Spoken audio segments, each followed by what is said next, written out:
This podcast is part of the Shareable Podcast Network. Learn more at shareable.fm.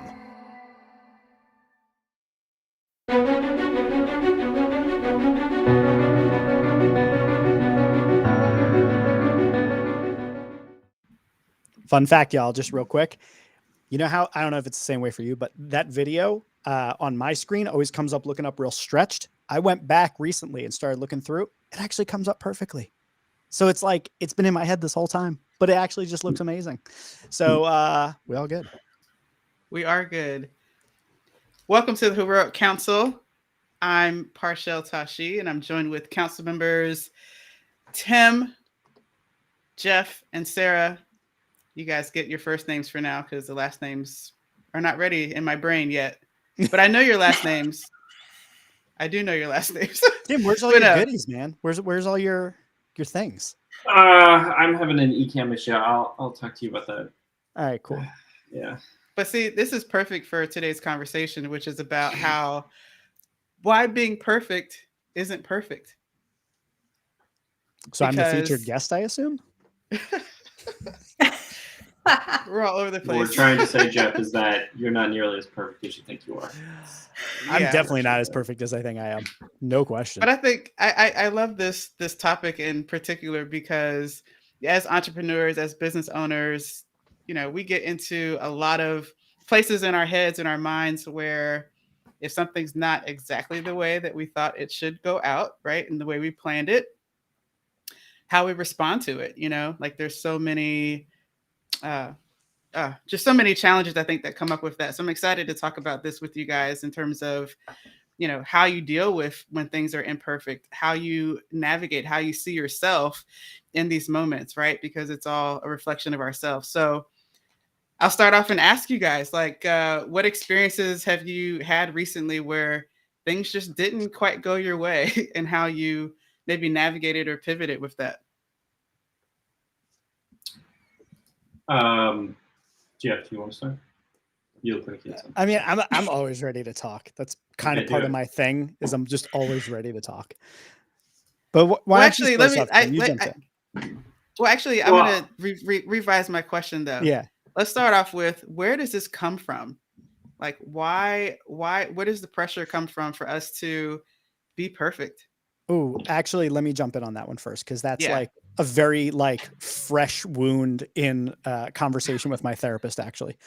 So what I uncovered after about 45 minutes in my most recent session with my therapist about this very question, because I had been having an issue with my speaking engagements where I know that I'm better than the average bear up on stage or doing a presentation, but I walk away from 90% of my talks and I hate everything that I just did. I hate it.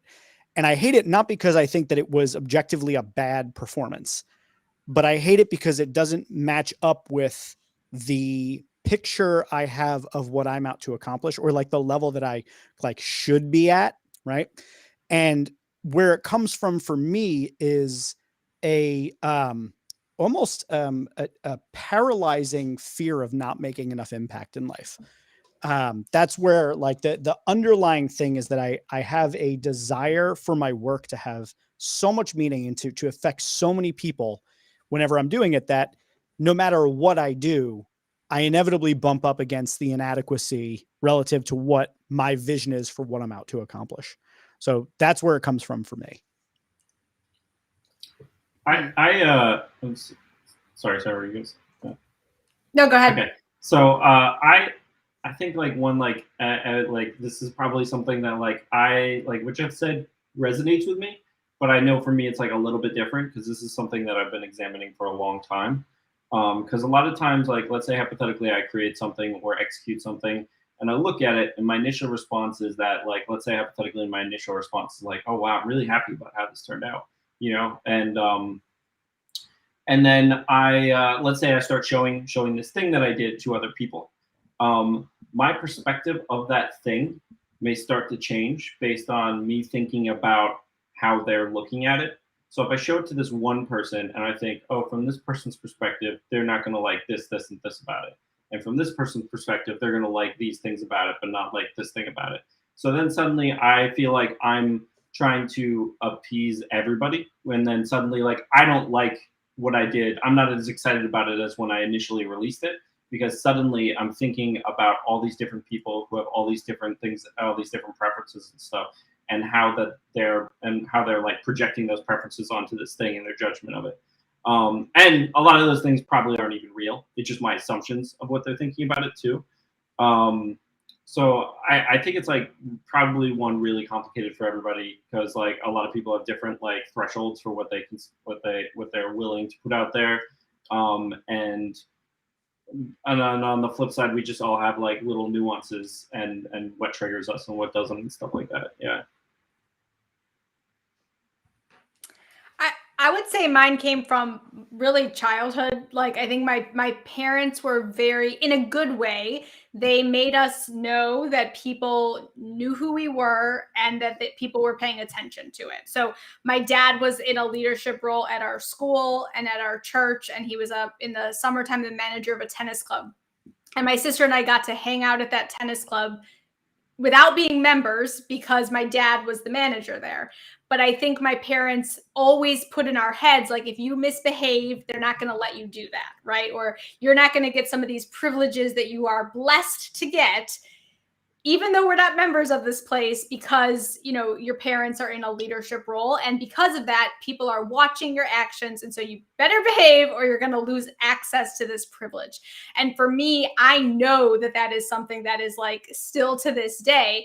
And then I also was in a lot of performing arts growing up. So I was a musician, I was in shows. And I think being in performance roles, you are constantly being pushed, also I think in a really positive way and often a very healthy way, but I think you're always practicing and performing to be better and better each time. And you know, we can get into the discussion of what does perfect mean, but I think so much of that shaped my childhood, certainly. And now I definitely, to this day, I'm still mindful of that. Like, people are paying attention and I want to put out, you know, as perfect as I could be. Can I ask you a follow-up question about that? Yeah. What do you mean when you say people are paying attention? So I think, yeah, and that really comes from my parents, like that we were on display essentially, and that people were looking for a reason to catch us doing something wrong, so they could say, you know, get those kids out of here, or you know, they shouldn't be around here. But because we were so mindful of that, we were on display and people were paying attention. And then I think certainly being on a stage, like I realize this now, I am not afraid to speak. You know, Jeff and I were speaking at a conference this last week. Like, I'm not afraid to get on a stage in front of how many people and speak, but that comes from years and years of childhood, literally being on display, literally being on a stage in front of dozens, if not hundreds of people. So I think I have been on display in a few different ways throughout my life, really. Yeah, I can definitely relate to that. I mean, it was like in church and school, it was like, you know, I was always in a position of some sort of leadership or whatever. It's like, all right, Parsha is going to lead it, or Parsha is the captain of the team, or like always that. And you're in the public eye a lot. So I can definitely resonate with that. And I think with that ties into, Tim, what you're saying about, you know, you really start to consider sometimes too much what other people think. And that's what starts to dominate, I think, pushing us to feel like, oh, this isn't good enough, right? By whose standards? You know, by someone else's standard, your assumptions of their stand, you know, it's like, it's crazy.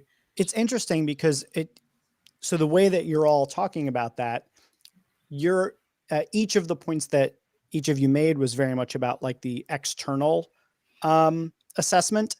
And I think that I consider that to a certain extent, but I find that so much more of my uneasiness with either my knowledge, my performance, anywhere, the imposter syndrome for me doesn't come out as much from what I am perceiving about other people's opinions or ideas.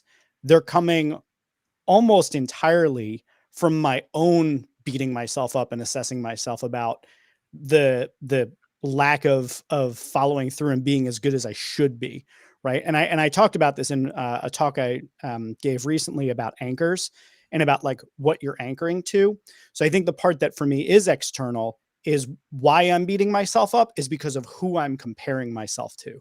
So when I see incredible speakers, or I see people that are making so much more money or whatever, that comparison, that external comparison of what they have that I should have, or that I should be good enough to have, that's the part that crushes me. But I've always found that the minute you introduce like, oh, well, this person's going to think this about you, I'm like, well, I don't care what they think. Like, I don't care about what any of you think unless I respect you or I welcome your criticism. But me, I'm always inviting my own criticism of myself. So it's interesting. I'm actually curious for the three of you, where do you see your own internal critic coming in, if at all? Like, is that like I'm looking at almost like a pie chart in my head, and it seems like we have flipped ones. Mine is like 70-30, 80-20, like beating myself up versus letting other people in.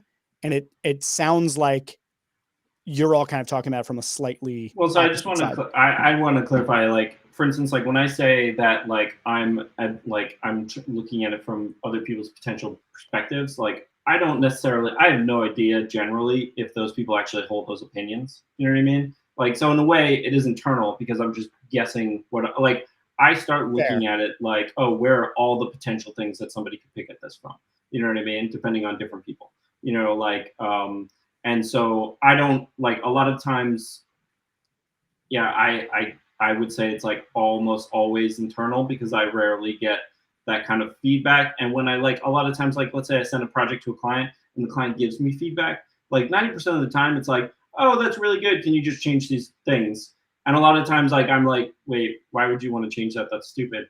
And like, and I have like opinions on that. And I like, so and then then on the flip side, I'm like, oh, everybody else's opinion is kind of dumb. So I don't, you know, it's just, it's like an external weird, it's an internal opinion that you're processing via an external perspective. So it's like, it's almost actually worse than what I'm talking about, because like I'm just beating myself up from my perspective. You're like, oh, let me beat myself up from my own, but then let me also bring in fictional vantage points of other people potentially that I can add to, on like fuel onto that fire. That's I'm so with Tim on this one. Yeah.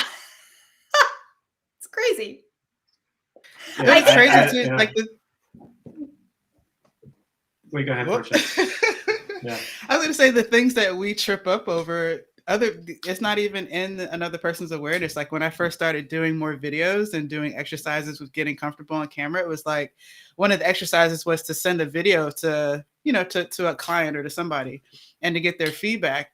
And usually the things that I thought that, oh, my hair was crazy, or like I wasn't, like I used a lot or whatever. It's like all these things in my head that I thought made this horrible, they weren't even looking at. They weren't even seeing it. They didn't even have that lens at all. So I just thought, dang, like that was totally in my head, like totally my own thinking of what they thought about. So the more I started to get on camera and get uncomfortable, I started to ease that a little bit, but it still definitely shows up for me, especially when I get on social media, you know, and you see and you compare yourself to where other people are in their business or what they're doing. It's like, oh, I should be doing this. I should be doing that too.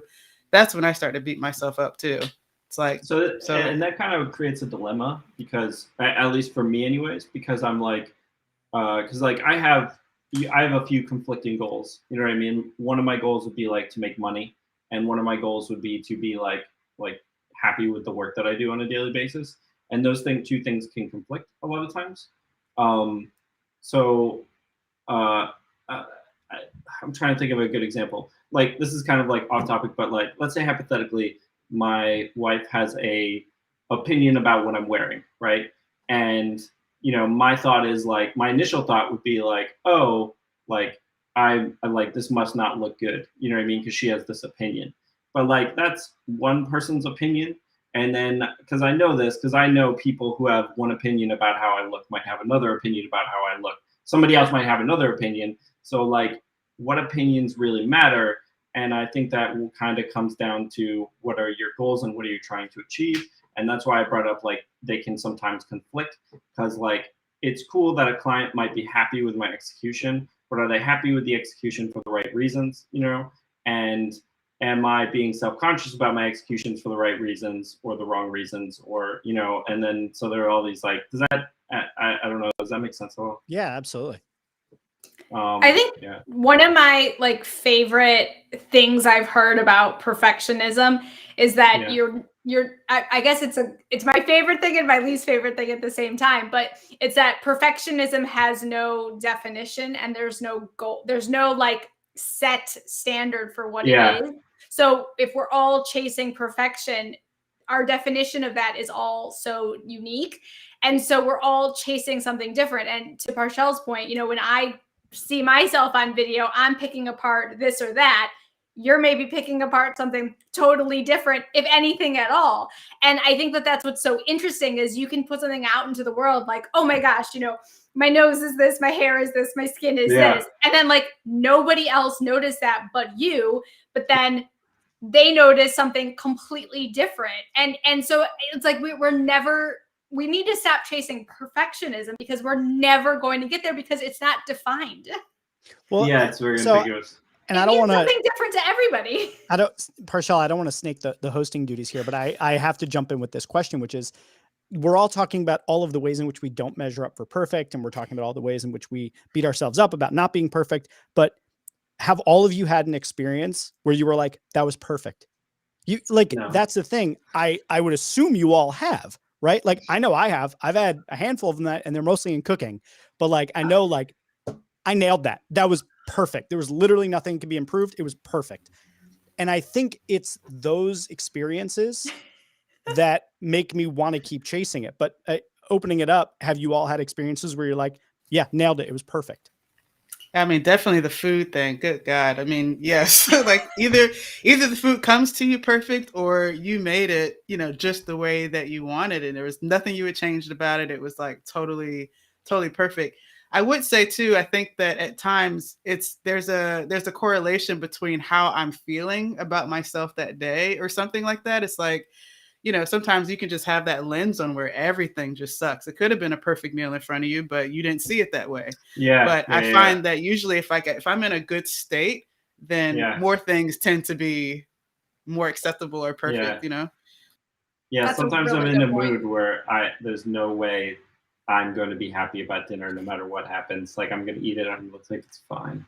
It's like the narrowing or the expanding of the standard deviations from perfect. It like changes based upon mood where you're like, no, that was relatively perfect. And then there's other days where you're like, it was off by a centimeter. Like you just ruin yourself over it. Yeah. Cause there are times when it's, it may not have been perfect, but I said it was, like I declared that it was going to be something that was acceptable for me. And it was up to me to call it that. One of the things that I remember back when I, was more in Christianity and the church and stuff like that was the creation story and how God made the earth and he made the people, then he made all these things. And after he made all of them, he says, and it was good. And then there was the next day and then he created something else and it was like, and it was good and it was good and it was good. And it just like reminded me, I guess that sort of more higher version of ourselves would see more things as being good because it came from us. We were a part of it. And we decided to call it that as opposed to allowing other people's opinions or assumptions or whatever to dictate what it is. I think that we still ultimately have the ability to say whatever it is, how we choose to see it. Well, also Jeff it's interesting choice of words there, good versus perfect. Like it was good, not it was perfect. Yeah. This is good. This is good. Human, pretty good. Not bad. Jeff, I read your blog today. And it was on giving feedback and right? Yeah. That was the one I got. I don't know. Yes, but anyways, that was what today's was. So it was like about giving feedback, and this is something I've talked about a lot about the years, or particularly like how I want feedback. And because like for me, it's very I like to get like requests like very narrow, areas of feedback in very narrow ways. So like I'm not looking for your just like word vomit on this thing that I'm showing you. I'm like, what do you think about this here? You know what I mean? And what do you think about this here? Or even more specific, like, oh, do you think this here communicates well, or do you think this here would communicate better? Like let's say hypothetically that was my goal for that thing. And I personally find like getting that like hyper specific feedback on certain things is helpful for me and helpful for like the people who I'm requesting feedback from. Because I think like on the flip side, like getting feedback on this really broad, like on this broad question, like, oh, what do you think about this thing? That's kind of hard because then you're like, well, I don't know. I guess it could be better in all these different ways, and you might not like that feed. Then you may be like, oh, well, I'm happy with all those things. You know what I mean? Um, and then as far as like judging yourself, it's kind of like the same way. Like a lot of times, like I'll look at something that I'm doing, and I'll be happy with the outcome. You know what I mean? Sit with it, enjoy the fact that I'm happy with the outcome, and then think like, okay, well, what areas of this could have been better? You know what I mean? And kind of frame it that way for myself. Like I'm content with where this is. Like you said, like I'm content with the meal. It's good. You know what I mean? Now, if we're gonna do this again, what area? Where are the areas that we could improve this thing? And for me, I think that's been helping a lot over the years, like to kind of like rein in my like just like really broad like everything's bad judgment like space that I can get into. Yeah, you bring up a good question that just came to mind, which is around improving, right? We're all, looking to improve. So we're looking to improve, by definition of that is to make it better than what it is.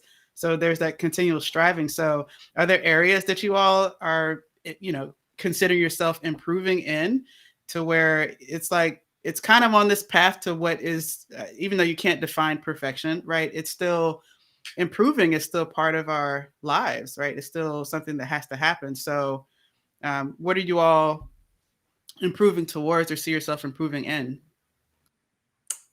Everything. Like, I mean, really, I don't.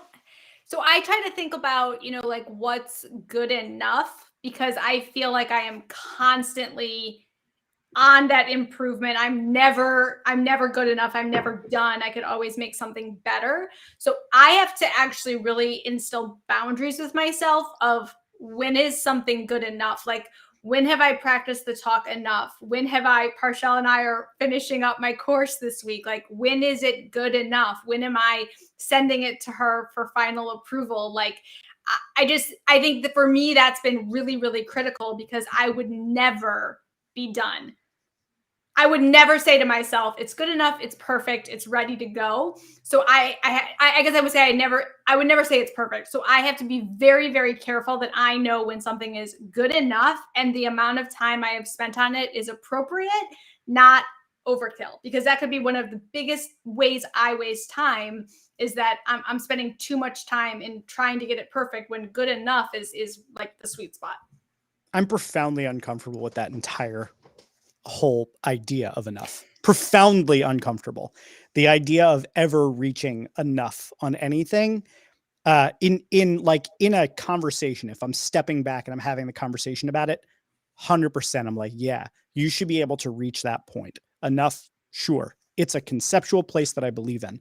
But in practice, if I look at any area of my life, and Sarah, as you were talking through this, I was kind of like literally emotionally following along with you in the footsteps of that.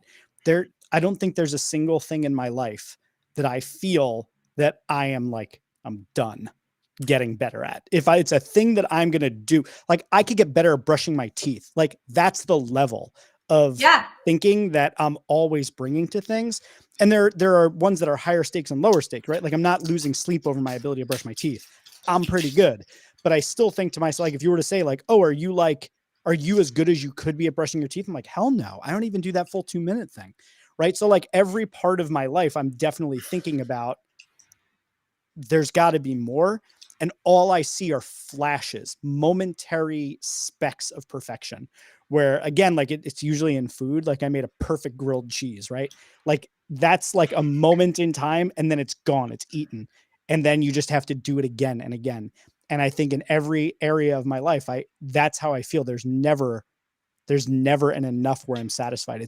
It's always progress. And I think that the ultimate goal, just to answer since I'm rambling now about the question, but to answer your question, Parshell, I feel like when I would know it's enough is if I was unstoppable.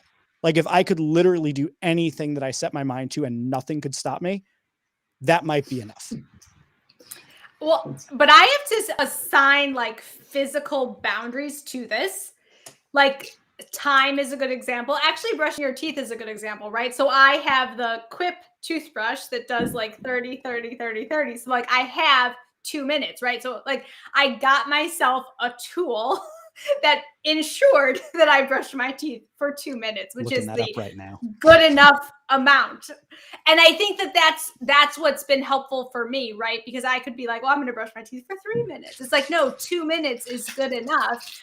And you have that tool there to help you do that. And it's a funny example, but it's actually a really good one. So like for me, I need to know at 10 o'clock, I'm being done. Or if I rehearse the talk 3 times, that's enough. Like I have to give myself those boundaries of this is how I'm defining good enough for this particular thing in this moment. 2 minutes on my teeth is good enough. But do you It doesn't actually sound feel? like, but I don't think that's what Sarah's saying. And Sarah, you can correct me if you're wrong. I think what Sarah's saying is like, there's always can be progress to be made. I have 24 hours in the day, and I have to fit X amount of things in the day. And so like today, I'm going to work on this thing, and I'm going to give myself this much time to work on this thing. And when that time's over, we're done working on this because I got to work on something else after that.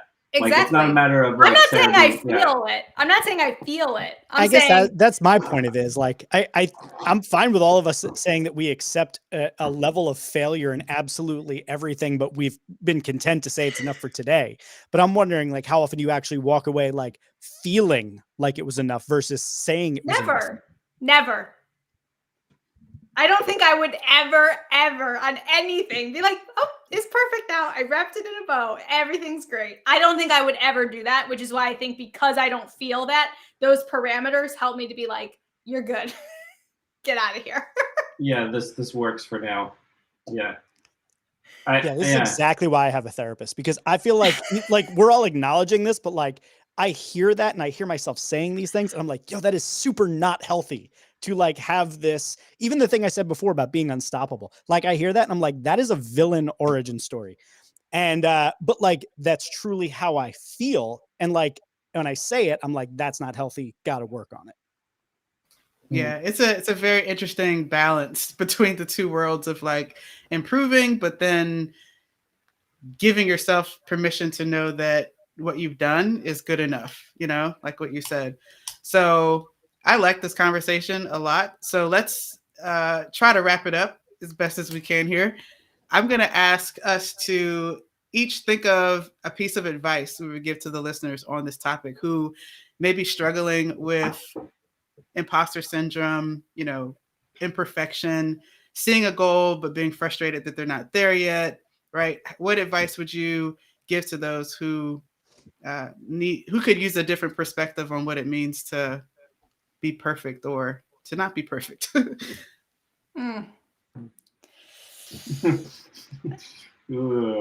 I'd say that the last people to ask for. I was going to say the last 7 minutes have given me a new perspective on whether or not I should be giving anyone advice on this. Because I would say like if you want advice on how to be a little bit more maniacal and crazy about self-actualization and self-improvement, like I got loads of it. But in terms of, you know, I think kind of to your point of what you just said about the balance, I've been reading a lot more about self-compassion and self-acceptance and just generally giving yourself the space to be imperfect. That's, again, it's a lot of what I talk to my therapist about are these things. And I wouldn't want to remove my drive to be better than I am now. But at the same time, I think that the advice that I would give, if there's any advice, and this is the advice I give to myself, so take it for what it's worth if you're listening, is just to try and be more gentle with yourself. Try to give yourself more space to be imperfect. Realize that realistically, you're not going to achieve perfection in any long lasting way. So give yourself the space to be imperfect, but continue chasing it to whatever degree that it serves you. But once you start seeing it giving you panic attacks because, you know, you don't feel like you're doing enough or making enough an impact, like you probably have to do some work on the other end of it and give yourself some space.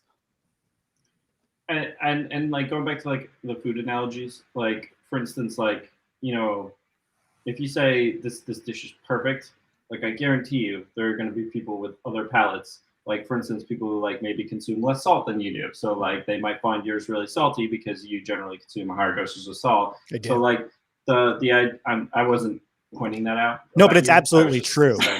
I just want to like use that as an example. Like, so for Jeff's palate in that moment, that dish was absolutely perfect to him, you know, but there are definitely people who don't have the same palate, have lived their lives eating different cuisines in different ways, that would find that experience not that satisfying. Like, so, like, one, perfect, like we said earlier, is always going to be relative, or I think almost always going to be relative. And then two, like, I think, like, as you get older, just try to learn more and more and more about how you operate, because everybody operates in a different ways. Some people have a lot of similarities than other people do, and try not like understand like just how you work best. And we've talked about that in the past, you know what I mean? And also like that you're always going to be coming things from a bad perspective, and sometimes it's helpful to like find out like what do people actually really think about this thing, you know what I mean, versus be just assuming that they think this thing. I think those are, yeah, that's what I'd say. Yeah, I think both of those are well said. And again, for me, I think that the big thing is making sure that I am chasing a level of perfectionism, like a healthy level. I am striving to be better all the time, but recommending that people have some sense of, if I achieve this, I will allow myself a little bit of a break, a little, take time coming on the, throw in my coat productivity system here. I think that that's really important. It's like, we're going to take action to a certain point, but then we've got to know when, like, that's good enough. And now we've got to take a break, so we're ready, to get back into action with something the next time. So I think that that's having those parameters is really critical. All right, can I throw in one more thing that I just thought too? If you like, there are some things that I perceive myself to be like really bad at, and really struggle with. I think like if like it's sometimes for me, and I don't know if you guys have those areas in your life, it's hard for me to figure out how to wrap my brain around how to deal with those things. And by that I kind of mean like how if I feel like I'm so much further behind everybody else on this specific area of my life, like how do you kind of reconcile that, especially if it feels like such like a like almost like a really big zit on your face or something like that, you know what I mean, where it feels for you like it's really like obvious to everybody else that you're so bad at this and this is a really big detriment to you. Like this just popped in my mind, so I'm just like kind of because do you guys have thoughts on real quick on how like if you have perfectionism problems and you see something that you're really really really bad at, like how do you cope with that, and what would you do to address that in particular? Sarah, I can't imagine there being anything like that for you. Oh my gosh, there are, every day. Yeah. No, every day. And I think that's where people like having peers and people that you trust, you all have been this for me. Like there have been so many times where I put something out there to this group and you guys are like, Sarah, your perspective on that's not right, or you're being too hard on yourself, or like, this is great what you've done. And I think having peers and people you trust, like truly to give you honest feedback, the same people who can say you have a zit on your face or you have broccoli in your teeth, like I think it's those people who are going to be honest with you. But then when they say like it's good, you're good, it really holds a lot of weight. So I think having people like you all for me, is really important. I either generally just ignore it. Like if I'm not good at a thing, I either am committed to getting better at it, or I am completely okay with just letting it go. So if I'm not good at a thing, whatever. If I'm not good at a thing that I want to be good at, then I commit myself to getting better at it, and I ask for advice, and I commit myself to doing the work that needs to be done to get there. And I don't beat myself up for not being good at it, because I recognize that I am. But as far as, external input from people, for me, that can be lightly helpful, but generally my own assessment is the only thing that generally counts in my mind. I make food all the time, back to the food thing, but I make food all the time that Eric is like, this is really good. And I'm like, I hate it. It's terrible. It's not good. And I don't even care if you like it, because it's just not good to me. And that therefore it's not good. So I feel the same way about any other skill in my life. Like you could tell me that I'm the best basket weaver possible, but if I don't think that I'm particularly good at it, then I'm just not. And no amount of external validation is ever going to make me feel better. But if I do the work and I prepare myself and I change what I anchor myself to and what I anchor my expectations to, I'm going to be better at giving myself the space to not be perfect at it. Yeah. That's how I deal with it. Yeah. For me, I appreciate the awareness of the things that I'm not good at. In fact, the more I've become aware of the things I'm not good at, the better I feel about the things that I am good at. And I feel like with that, I feel more connected with nature in a sense, because everything in nature has some sort of a strength and a weakness as well. You know, an ant versus an elephant, right? There's good and both on both sides, but the more you accept what you're good with, and those things line up with your values and what you want to contribute in the world, then you've already got what you need, right? The other stuff is just things I don't have to worry about. So for me, it's almost like a relief, the things that I find out I'm not good at. So I really appreciate that. So this has been a really, really great conversation. I would say in terms of advice as well to people who are listening is usually when we're striving for something, you know, ultimately we're striving for a certain feeling, a feeling within ourselves, a feeling towards other people, a feeling towards the world in general. And the more that we can understand how much we are in control of that, I think will help us to find a balance between perfection and, you know, an improvement, if you will, because and basically I'm just saying, like, if you can feel right now within yourself a sense of, you know, worthiness and, you know, feeling completion, feeling good enough, that's ultimately what you want. So what can I do to create that feeling every day? You know, and then I think from that you start to kind of have a balance and a perspective that allows you to navigate, you know, your life in a way that you're not beating yourself up for the things you're not doing right. You know, because you've already created that feeling within yourself, right, of being good enough and knowing that the world is a great place for you to be in. So this has been a wonderful conversation. I know we're at 36 minutes, so thank you all for joining in and listening with us. This is like a horrible ending. Thank you guys for joining in with us from this episode of the Heroic Council. Definitely find us on all places where podcasts can be found to subscribe and leave us a review as well if you've enjoyed any of the podcasts and information we put out before. But we'll be back again next week. Same bat time, same bat channel. Yes. And I'm excited and pumped for this outro that we got coming up. Brand spanking new. Brand spanking new outro. Thanks, guys, for joining us. Better be good. That's all I got. Hey, thanks for joining us here on another episode of the Heroic Council. You can tune in every Monday at 2 o'clock Eastern Standard Time and catch us on YouTube, Facebook, and Twitter, all under the Superhero Institute, or you can just search for Heroic Council using your favorite search engine called Google. You can also subscribe to us on your favorite podcasting platform by searching Heroic Council on iTunes, Google Play, Spotify, and all over the place. Be sure to subscribe and give us a 5-star rating. And if you love the show, be sure to share it with someone that you love or even somebody that you just like a lot. Thanks for tuning in, and we'll see you next week.